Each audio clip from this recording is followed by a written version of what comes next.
আজকের বিষয়বস্তু হচ্ছে কি দ্বীনি শিক্ষা এবং জাগতিক শিক্ষা। দ্বীনি শিক্ষা এবং জাগতিক শিক্ষা। তাহলে আমরা শিক্ষা পেলাম দুটি। একটা হচ্ছে কি দ্বীনি শিক্ষা, আর হচ্ছে জাগতিক শিক্ষা। দ্বীনি শিক্ষা কি? ধর্মের আলোকে দ্বীন ইসলামের মধ্যে যে সমস্ত জিনিস আমাদের শিক্ষা দরকার, জানা দরকার, আমল করতে পারি, সেই সমস্ত জিনিসগুলো শিক্ষার নাম হচ্ছে দ্বীনি শিক্ষা। ইসলামের বাইরে গিয়ে তথা ইসলামের অন্তর্ভুক্ত নয় জাগতিকভাবে এই জগতের মধ্যে আমাদের লাগতেছে প্রয়োজনীয় জিনিস, সেরকম শিক্ষা ব্যবস্থাকে বলা হয় জাগতিক শিক্ষা। সেজন্য আল্লাহ তাআলা কোরআনে কারীমের মধ্যে একটি আয়াত বলেছেন, কুল হাল ইয়াস্তাউইল্লাযীনা ইয়া'লামুন ওয়াল্লাযীনা লা ইয়া'লামুন। যারা জানে এবং যারা জানে না তারা কখনো সমান হতে পারে না। সেই জিনিসটা যেটাই হোক না কেন, চাই আলেম দিক দিয়ে হোক, চাই জাগতিক দিক দিয়ে হোক, এলম বলা হয় যেগুলো দ্বীনি এলম আছে সেগুলো হচ্ছে কি এলম, আর দুনিয়ার লাইনে যেটা আছে সেটা হচ্ছে কি একটা পারদর্শিক টেকনিক খাটানো। যেমন কোনো একজন ব্যক্তি লেখাপড়া একদম করেন নাই, কিন্তু সে বড় হতে চলছে, বড় হওয়ার পর মানুষের সাথে লেনদেন, আচরণ, ব্যবসা বাণিজ্য সবগুলো করতেছে, কিন্তু তার একটা অভ্যাস হয়ে গেল চলাফেরা করতে করতে মানুষ কিভাবে লেনদেন করে, কিভাবে বেচা কেনা করে সেগুলো শিখতেছে নিজে নিজে। অথবা আরেকজন যদি ব্যবসা বাণিজ্য হয়, সদর মাসে মাসে শিখে আমি কিভাবে ব্যবসা বাণিজ্য করবো আমাকে একটু শিখিয়ে দিই, টাকার হিসাব কিভাবে করবো সেটা একটু শিখিয়ে দিই। ব্যবসায়িক যদি না হয়, যদি কৃষি হয়, কৃষিজীবী হয়, তাহলে ক্ষেত খামারের মধ্যে গিয়ে সেখান থেকে অনেক কিছু শিখেছে, কিভাবে ফলন বাড়াবো, কোন চারা কখন রোপণ করতে হবে সে সম্পর্কে সে জানবে আস্তে আস্তে। সেরকম ধরেন মিস্ত্রির কাজ করে, তখন সে কাঠ মিস্ত্রি হোক, সেখানে গিয়ে বসবে, কিভাবে বানাবো আমি, কাঠ কিভাবে কাটবো, কতটুকু কয়েন্সি সে সম্পর্কে সে জানে। শিখে শিখে সে কাঠ মিস্ত্রি হয়ে যাবে, অনুরূপভাবে রাজমিস্ত্রি হয়ে যায়, অনুরূপভাবে টেলার হয়ে যায়, কিভাবে কাপড় কাটবে, অন্যান্য ইত্যাদি। অতএব দুনিয়ার মধ্যে যা কিছু প্রয়োজন আছে শিখতে হলে, শেখার জন্য যে টেকনিক আছে সেগুলো হচ্ছে জাগতিক শিক্ষা। সেগুলো কি শিক্ষা? জাগতিক শিক্ষা। আর অন্যান্য সবগুলো বাদ দিয়ে একটি শিক্ষার নাম হচ্ছে কি, সেটা হচ্ছে কি দ্বীনি আলম শিক্ষা। দ্বীনি আলম শিক্ষা এলম এটা আসে সরাসরি আল্লাহ তাআলার পক্ষ থেকে। এলম দান করেন আল্লাহ তাআলা, রাসূলকে দান করেছেন, রাসূল সাল্লাল্লাহু আলাইহি ওয়াসাল্লামের মাধ্যমে আমরা পেয়েছি। সেজন্য এই দ্বীনি আলম শিক্ষা এটা প্রত্যেক মুসলমানদের জন্য অপরিহার্য, ফরজ। বিশ্বনবী সাল্লাল্লাহু আলাইহি ওয়াসাল্লাম হাদিসে পাকের মধ্যে ঘোষণা দিয়েছেন, তালাবুল ইলমি ফারিদাতুন আলা কুল্লি মুসলিম। প্রত্যেক মুসলমানের উপর দ্বীনি আলম তলব করা ফরজ। দ্বীনি আলম শিক্ষা করাটা প্রত্যেক মুসলমানের উপর ফরজ। আমি আগে বলেছিলাম কিভাবে শিখবো, কতটুকু শিখবো,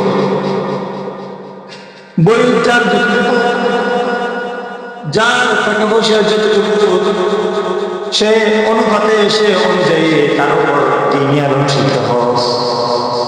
কোন একজন মানুষের টাকা পয়সা নাই কিন্তু বয়স হয়েছে, তার নিকট নামাজ কিভাবে পড়তে হবে, রোজা কিভাবে রাখতে হবে, সেগুলো তার জন্য শিখাটা হচ্ছে কি ফরজ।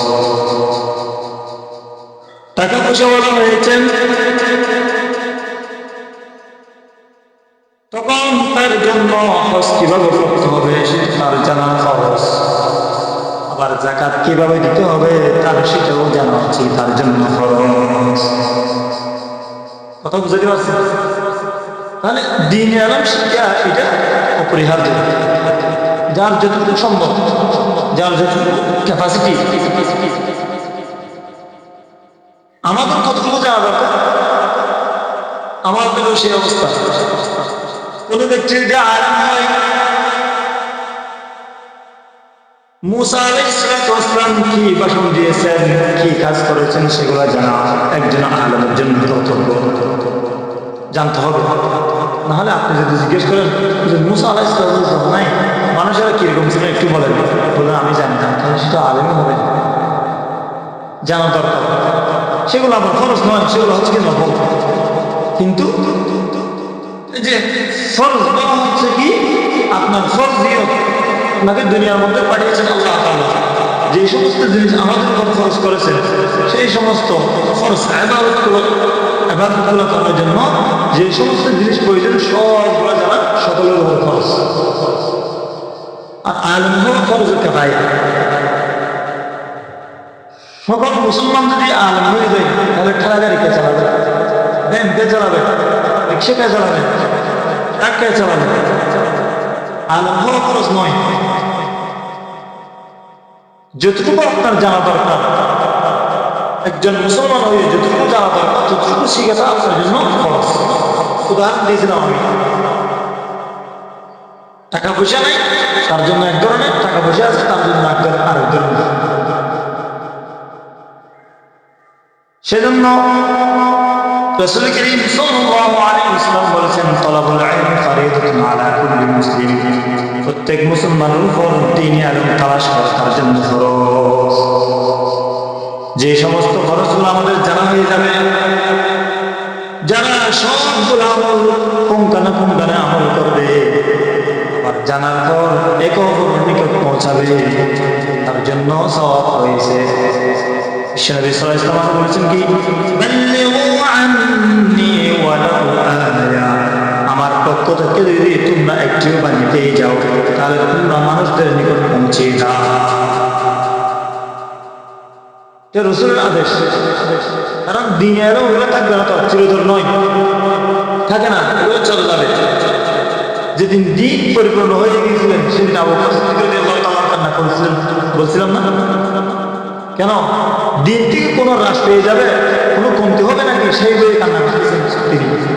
আস্তে আস্তে চলে যাচ্ছে, দ্বীনে ইলম চলে যাবে। কিভাবে চলে যাবে?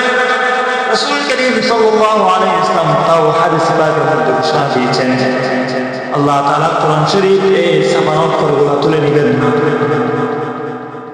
দিনের পর দিন তাদের পরিবর্তনের যত জগৎ বিখ্যাত আলেম ছিল, সব ভালো আলেমগুলো আল্লাহ তাআলা দুনিয়া থেকে বিদায় নিয়ে যাবেন। আর ভালো আলেম পাওয়া যাবে না, দিন শিক্ষার জন্য মানুষ পাওয়া যাবে না, এভাবেই চলে যাবে দিনের। সেজন্য যাদের যতটুকু জানা আছে সবগুলো একে অপরের নিকট পৌঁছানো রাসূল কারীম সাল্লাল্লাহু আলাইহি ওয়াসাল্লাম আমাদেরকে হুকুম করেছেন, বাল্লিগু আন্নী ওয়ালাউ আয়া। আমার পক্ষ থেকে যদি একটিও বাণী পেয়ে থাকে, তোমরা মানুষদের নিকট পৌঁছে দাও। সাহাবায়ে কেরাম যখন এই হাদিসটা শুনলেন, তখন এক এক সাহাবী সেখান থেকে বেরিয়ে চীন, পারস্য দেশ থেকে নিয়ে সব জায়গার মধ্যে চলে গেলেন। এমনকি ভারতবর্ষ চলে আসলেন, এমনকি কোথায় চলে গেলেন, আমাদের বাংলাদেশ সহ বিভিন্ন জায়গার মধ্যে এক একজন এক এক দেশের মধ্যে চলে গেলেন। বললে আননি কোনো এটার উপর আমরা তাহলে দ্বীনে ইলম শিক্ষা করা আমাদের উপর প্রয়োজন, একান্ত প্রয়োজন। এখন আরেকজনের নিকট পৌঁছানো এটা কি পরিহার্য, রাসূলের হাদিস হিসেবে আমরা মেনে নেব, নিজেও শিখব, অপরকে জানাবো। হাদিসের মধ্যে আছে, যেহেতু দ্বীন শিক্ষা ফরজ, দ্বীনে ইলম তলব করা, তালাশ করা যদি ফরজ হয়ে থাকে, যাদের বয়স বেশি হয়ে গেছে তারা কিভাবে শিখবে? অনেক মানুষ লজ্জা পায়, বয়স বেশি হয়ে গেছে বিদায় আমরা কোথায় পারবো, আমাদের উস্তাদ নাই, আমাদের মাদ্রাসা নাই, মক্তব নাই, কিভাবে লেখাপড়া করবো? আসলে হাদিসে পাকের মধ্যে রয়েছে, সিরাতে মুস্তাফার মধ্যে পাওয়া যায়, ইতিহাসের কিতাবের মধ্যে লেখা আছে রাসূল করিম সাল্লাল্লাহু আলাইহি ওয়াসাল্লাম প্রাপ্ত হয়েছেন 40 বছর বয়সে। কয় বছর বয়সে? 40 বছর বয়সে। আর 2 বছর ছোট হচ্ছে কি হযরত আবু বকর সিদ্দিক রাদিয়াল্লাহু তাআলা আনহু। কয় বছর ছোট? 2 বছর ছোট। আবু বকর সিদ্দিক রাদিয়াল্লাহু তাআলা আনহুর বয়স যখন 38 বছর, তখন তিনি কালিমা পড়ে মুসলমান হলেন। এখন রাসূলের যা কিছু আছে সবগুলো শিক্ষা আরম্ভ করে দিলেন। আবু বকর সিদ্দিক রাদিয়াল্লাহু তাআলা আনহুর বয়স 38 বছর, তখন থেকে লেখাপড়া শুরু করে দিলেন। আমার বয়স কত হয়েছে? আমরা কেন শিখতে পারবো না? শুধু তাই নয়, রাসূল করিম সাল্লাল্লাহু আলাইহি ওয়াসাল্লামের চাচা আব্বাস রাদিয়াল্লাহু তাআলা আনহু, তিনি মক্কা বিজয়ের পূর্বে ইসলাম ধর্ম গ্রহণ করেছেন। রাসূল করিম সাল্লাল্লাহু আলাইহি ওয়াসাল্লামের বয়স মুবারক যখন 60 বছর, তখন হযরত আব্বাস রাদিয়াল্লাহু তাআলা হুজুরের চাচা তিনি ইসলাম ধর্ম গ্রহণ করে কোরআন শিক্ষা আরম্ভ করে দিলেন। রাসূলের চাচা আব্বাস রাদিয়াল্লাহু তাআলা, চাচা বড় হয় না ছোট হয়? ছোট তো কখনো হয় না, হঠাৎ হয়ে থাকে, সমান সমান হয়ে থাকে, মাঝে মধ্যে হঠাৎ হয়ে থাকে। এগুলা লিগেল অনুযায়ী চাচা কখনো ভাতিজার ছোট হয় না, বড় থাকে। রাসূল সাল্লাল্লাহু আলাইহি ওয়াসাল্লামের বয়স যখন 60 বছর, তাহলে চাচার বয়স কত হবে? কমপক্ষে তো 10 বছর হবে, বড় কমপক্ষে 5 বছর তো হবে, একটু আগে তো হবে। রাসূল করিম সাল্লাল্লাহু আলাইহি ওয়াসাল্লামের বয়স মুবারক যখন 60 বছর, আব্বাস রাদিয়াল্লাহু তাআলা তখন ঈমান ইসলাম ধর্ম গ্রহণ করেছেন। তখন শিক্ষা শুরু করে দিলেন, কোরআন তেলাওয়াত শিখতে শুরু করলেন, মাসআলা মাসাইল। আমাদের বয়স কতটুকু? সেজন্য বয়সের কোনো শিক্ষা নাই, সীমা নাই। এই বয়সে অনেক শিখতে হবে, এই বয়সে অনেক শিখতে পারবো না, সেরকম নয়। দুনিয়া থেকে কবর পর্যন্ত জ্ঞান অর্জন করা আছে না? অনেক জায়গায় শিক্ষার কোনো কিনা সময় নেই। যখন শিখেন নাই আপনি তখন শিখে নেব, যেটা শিখি নাই সেটা শিখে নেব। শিখলে লাভ কি? হাদিসে পাকের মধ্যে ইরশাদ রয়েছে, রাসূল করিম সাল্লাল্লাহু আলাইহি ওয়াসাল্লাম ইরশাদ করেন, যে ব্যক্তি এই দ্বীন ইলম তলব করার জন্য বাইর হয়, আল্লাহর রাস্তায় বাইর হয়ে যাবে, যখন শিক্ষার জন্য রাস্তার মধ্যে হেঁটে চলবে, আল্লাহ পাক রব্বুল আলামিন তার জন্য জান্নাতের রাস্তা সহজ করে দিবে।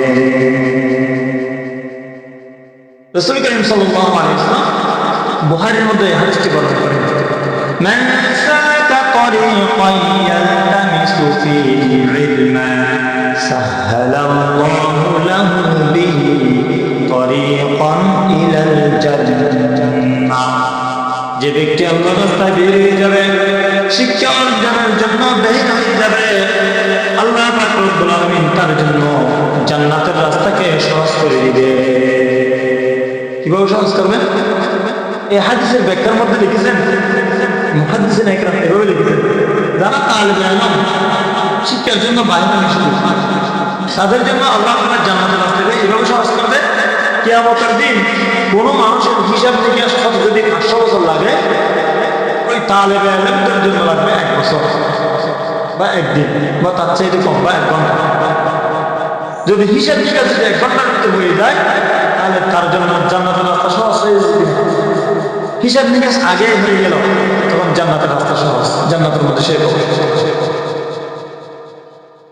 শুধু তাই নয়, তাদের জন্য গর্তের পিপিলিকা পর্যন্ত দোয়া করতে থাকেন এবং সাগরের মাছ পর্যন্ত দোয়া করতে থাকেন। কত যে সওয়াব সেখানে, কত যে ফজিলত তালেবে ইলমদের জন্য। আমাদের না হয় কখন শিখবো আমরা? আমাদের যখন ইচ্ছা তখন আমরা শিখতে পারবো, দরজা খোলা আছে সবসময়। এখন তো আমাদের কি নাই? নবী নাই। নবী যেখানে চলে গেলেন, নবীদের নায়েব আছে, নবীদের নায়েব আছে। আমি আগে বলেছিলাম, এই ইলম কোনো দুনিয়া বেআলম নয়, এই ইলম হচ্ছে কি স্বয়ং আল্লাহ তাআলার পক্ষ থেকে। আল্লাহ পাক রব্বুল আলামিন নবীকে দান করেছেন, নবী আমাদেরকে দিয়ে দিয়েছেন। অতএব যে দ্বীনি ইলম শিখবে, দুনিয়ার জাগতিক কোনো শিক্ষা নয়, সেটা স্বয়ং আল্লাহ পাক রব্বুল আলামিনের শিক্ষা। তাদেরকেও সম্মান করতে হবে, আলেমদেরকেও কি করতে হবে? সম্মান করতে হবে। এবং আমরা কমস কম যতটুকু পড়েছি ততটুকু পড়ার আরো ভালো করে পড়ার চেষ্টা করবো, যতটুকু শিখছি এর থেকে আরো ভালো করে শেখার চেষ্টা করবো। নিজে শিখতে পারি নাই, নিজের ছোট ভাই আছে অথবা নিজের ভাতিজা আছে অথবা নিজের ছেলে সন্তান আছে, তাদেরকে আমরা মাদ্রাসায় ভর্তি করিয়ে দেব। সামনে ভর্তির সময় আসতেছে, যেখানে প্রকৃতপক্ষে ইলম শেখা হয়, দ্বীনি ইলম আল্লাহ তাআলার ঐশী বাণী শিক্ষা দেওয়া হয়, সেই জায়গার মধ্যে আমরা নিজের ছেলে সন্তানকে পাঠিয়ে দেব। সবচেয়ে উন্নত মানের শিক্ষা হচ্ছে মাদ্রাসা। দুনিয়ার শিক্ষা শিক্ষা, কিন্তু দুনিয়ার শিক্ষা যেগুলো জেনারেল লাইন আছে সেখান থেকে জাগতিক শিক্ষা বেশি শিক্ষা নেয়, আর দ্বীনি শিক্ষা নেই বেশি অর্জন করে মানুষ মাদ্রাসায় গিয়ে। আপনি দ্বীনি শিক্ষা পাবেন, রাসূলের হাদিস পাবেন, কোরআন তেলাওয়াত করবেন, কোরআন অর্থ জানবেন। অতএব যাদের সামর্থ্য আছে তারা শিখে নেব, আলেম হয়ে নেব, এবং যাদের সামর্থ্য নাই তাদের নিজের ছেলে সন্তানকে আমরা মাদ্রাসায় ভর্তি করে দেবো, আলেম বানিয়ে রাখবো, আলেম বানিয়ে রাখবো। বানাইলে লাভ কি? আসতে রাসূল কারীম সাল্লাল্লাহু আলাইহি ওয়াসাল্লাম বলেছেন, যারা আলেম তাদেরকে সম্মান করে অনেক কিছু বলে দিয়েছেন। আল্লাহ তাআলা ভালোবাসেন, তাদের জান্নাত রাস্তাও সহজ। আবার রাসূল কারীম সাল্লাল্লাহু আলাইহি ওয়াসাল্লাম বলেছেন কি, তোমরা চারটে জিনিসকে বেশি পছন্দ করো। কয়টি জিনিস? চারটি জিনিসকে বেশি পছন্দ করো। এই চারটি জিনিসের বাইরে যায় না, ধ্বংস হয়ে যাবে। হাদিসে পাকের মধ্যে রাসূল কারীম সাল্লাল্লাহু আলাইহি ওয়াসাল্লাম বলেছেন, কুন আলিমান আও মুতাআল্লিমান আও মুস্তামিআন আও মুহিব্বান ওয়া লা তাকুনিল খামিসাতা আহলাক। কুন আলিমান, যাদের সম্পদ হয় আলেম হয়ে যাবে, শিক্ষা অর্জন করে জ্ঞানী হয়ে যাবে, দ্বীনি ইলম শিক্ষা করে একজন পরিপূর্ণ আলেম হবে। যদি যতটুকু হওয়া দরকার ততটুকু পর্যন্ত যদি আমরা সামর্থ্য অনুযায়ী আলেম হতে না পারি, আও মুতাআল্লিমান, অথবা আলেমের ছাত্র বনে যাবে, আলেমের ছাত্র হয়ে যাবে। মুতাআল্লিমান, শিখতে পারি নাই, আলেম হয় নাই, শিখা শুরু করি। রাসূল তো বলেছেন, আও মুতাআল্লিমান, অথবা আপনারা ছাত্র হয়ে যাবেন, আও মুস্তামিআন, অথবা আলেমের কথাগুলি শুনবেন, আও মুস্তামিআন, কোন আলেমের কথা শুনবেন, আও মুহিব্বান, অথবা তাদের কথাও শুনতে না পারলে কমসে কম তাদেরকে মহব্বত করব। ওয়ালা তাকুনিল খামিস, এই চারটি জিনিস থেকে পঞ্চম নম্বরের মধ্যে যেই নফাতা হলা ধ্বংস হয়ে যাবে। এক নম্বর আলেম, দুই নম্বর তাদের ছাত্র হওয়া, তৃতীয় নম্বর তাদের কথা শোনা, চতুর্থ নম্বর তাদেরকে ভালোবাসা। এই চারটি জিনিস করার জন্য বলতেছে। এই যদি চারটি জিনিস না পারি তাহলে পঞ্চম নম্বর আমরা যাব না, পঞ্চম নম্বর কোনো কাজ করবো না। তার মানে আলেম হবো না বিদায় তাদের কথা শুনবো না, সেরকম হবে। আলেম হয় নাই তাদেরকে মহব্বত করবো না, সেরকম না। তাদেরকে মহব্বত করতে হচ্ছে তাদেরকে গালি দেবো, তাদের কথা শুনতে পারতেছে অন্য কিছু করবো না। রাসূল বলেছেন কি, এই চারটি জিনিসের বাইরে যায়, এই চারটি জিনিসের যদি বাইরে যায় ফাতাহালা ধ্বংস হয়ে যাবে। অতএব অনেক বড় জিনিস দ্বীনি ইলম শিক্ষা করা, এটা যেহেতু ফরজ জিনিস, যতটুকু জানা দরকার আমরা জেনে নিব, আর যতটুকু হওয়া দরকার আমাদের ছেলে সন্তান, নিজের ভাতিজা হোক আরেকজন হোক, আমরা তাদেরকে মাদ্রাসার লেভেলের মধ্যে ভর্তি করে তাদেরকে আলেম বানানোর চেষ্টা করব। আর এই চারটি জিনিস আমরা আমল করার চেষ্টা করব, এই চারটির বাইরে যাব না ইনশাআল্লাহ।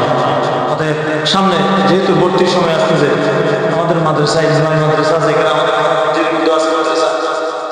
অন্যান্য জায়গায় যেখানে আপনাদের ভালো লাগে যে পরিবেশটা আপনাদের ভালো লাগে, একজন পরিপূর্ণ আলিম করার চেষ্টা করবেন, নিজের কত না হলেও নিজের ছেলে, নিজের ভাতিজা, এদেরকে আমরা মানুষের মতো মানুষ বলে আমরা কি করবো চেষ্টা করবো। কারণ আমাদেরকে সম্মান করবে তারা, আপনাদেরকে সম্মান করতেছি না মনে হয়, অবশ্যই করি, সম্মান করবো না কেন? প্রত্যেক মানুষের সম্মান রয়েছে। একজন ঠেলাওয়ালা, মজুরিওয়ালা, তাদেরও সম্মান আছে, একজন রিক্সাওয়ালারও সম্মান আছে। আমি লেখাপড়া করেছি, আমার রিক্সাওয়ালা ভাই সে লেখাপড়া করতে পারবেন, তাকে ধাক্কা দেবো, সেরকম হতে পারে না। এটা ইসলামের মধ্যে নাই। আমাদেরকে সে শিক্ষা দেন নাই। তাদেরকে আপনি বলতে বলেছেন, তুমিও বলা যাবে না। শহরের মধ্যে অনেক দেখেছি, এই রিক্সা তুই এদিকে আস, তুই বলছিস সেটা কেন? তুমি তো শিক্ষা অর্জন করো, তুমি বিয়াদবি শিখছো, এলএম শিখে নেই সে, জানাতে শিক্ষা শিখার পর কি করেছেন সে বিয়াদব হয়ে গেল। অতএব দিনে আলেম শিক্ষার মধ্যে সমস্ত আদব কায়দা সবগুলো রয়েছে, আর জাগতিক শিক্ষার মধ্যে রয়েছে তেমন কিছু নাই। শিখে যাবে কি টেকনিক, শিখে যাবে দুনিয়ার মধ্যে কিভাবে চলতে পারে সেগুলো শিখে যাবে। আর দিনে আলেম শিখলে নম্র, ভদ্র, সুন্দর আচরণ, রাসূল সাল্লাল্লাহু আলাইহি ওয়াসাল্লামের আদর্শ সবগুলা পাওয়া যাবে। অতএব আমরা সকলের চেষ্টা করব আল্লাহ রাব্বুল আলামিন যা কথা বলেছে আমরা সেই অনুযায়ী আমাদের সকল কামনা করার তৌফিক দান করবেন। আসসালামু আলাইকুম ওয়া রাহমাতুল্লাহ।